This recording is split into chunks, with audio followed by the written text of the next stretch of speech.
एक समय की बात है, भगवान बुद्ध एक शहर में प्रवचन दे रहे थे। उन्होंने प्रवचन के बाद आखिर में कहा, जागो, समय हाथ से निकला जा रहा है। इस तरह उस दिन की प्रवचन सभा समाप्त हो गई। सभा के बाद तथागत ने अपने शिष्य आनंद से कहा, थोड़ी दूर घूम कर आते हैं। आनंद भगवान बुद्ध के साथ चलती है।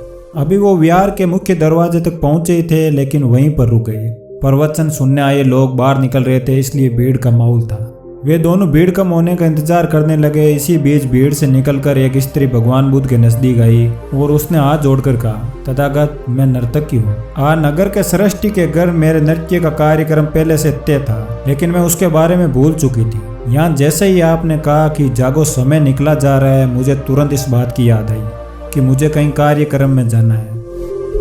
उसके बाद एक डाकू भगवान बुद्ध से मिला और उसने कहा, तथागत, मैं आपसे कोई बात नहीं छुपाऊंगा। मैं भूल गया था कि आज मुझे कहीं जगह डाका डालने जाना था, पर आज उपदेश सुनते ही मुझे अपनी योजना याद आ गई। इस तरह एक बूढ़ा व्यक्ति भगवान बुद्ध के पास आया और उसने कहा, तथागत, जिंदगी भर दुनिया भर की चीजों के पीछे भागता रहा। अब मौत का सामना करने का दिन नजदीक आता जा रहा है। अब मुझे लगता है कि सारी जिंदगी यूं ही बेकार हो गई। आपकी बातों से आज मेरी आंखें खुल गई। आज से मैं सारे मोह छोड़कर निर्वाण की कोशिश करूंगा। जब सब लोग चले गए तब भगवान बुद्ध ने कहा, आनंद, ध्यान दो। प्रवचन मैंने एक ही दिया, लेकिन उसका हर किसी ने अलग अलग मतलब निकाला।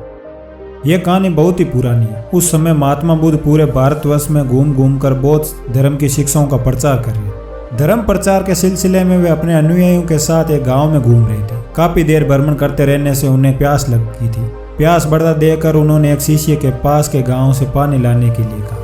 शिष्य जब गांव में पहुंचा तो उसने देखा कि वहां एक छोटी सी नदी बह रही है, जिसमें काफी लोग अपने वस्त्र साफ कर रहे थे और कई अपनी गायों को नहला रहे थे। इस कारण नदी का पानी गंदा हो गया था। शिष्य को नदी के पानी का यह हाल देखकर लगा कि गुरुजी के लिए यह गंदा पानी ले जाना उचित नहीं होगा।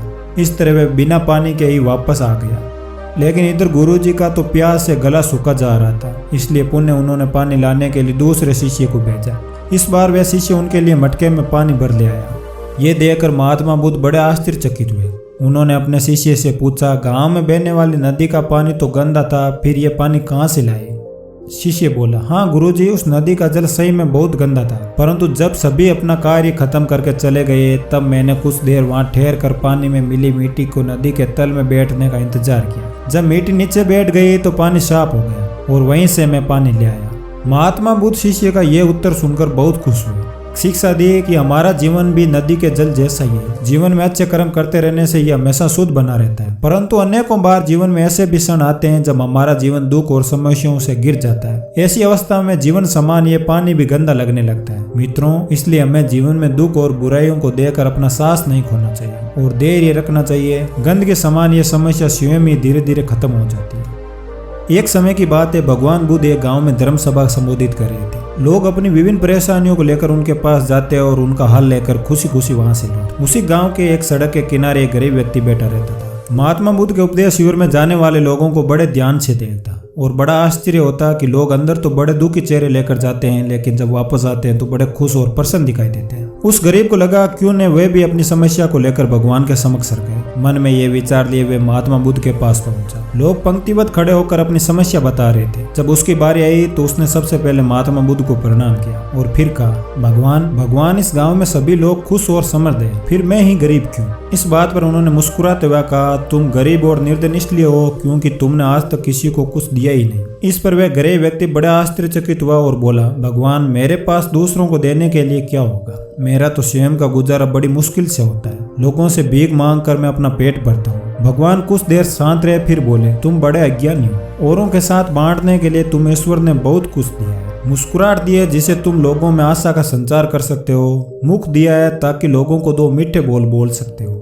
उनकी प्रशंसा कर सकते हो। दो हाथ दिए हैं, लोगों की मदद कर सकते हो। ईश्वर ने जिसको ये तीन चीजें दी वे कभी गरीब और निर्धन हो ही नहीं सकता। ये तो एक भ्रम है, इसे निकाल दो। कभी भी मन में निर्धनता का भाव उत्पन्न ही ना होने दो, गरीबी अपने आप दूर हो जाए। भगवान बुद्ध का संदेश सुनकर उस आदमी का चेहरा चमक उठा और उसने इस उपदेश को अपने जीवन में उतारा, जिसे वह कभी भी दुखी नहीं हुआ।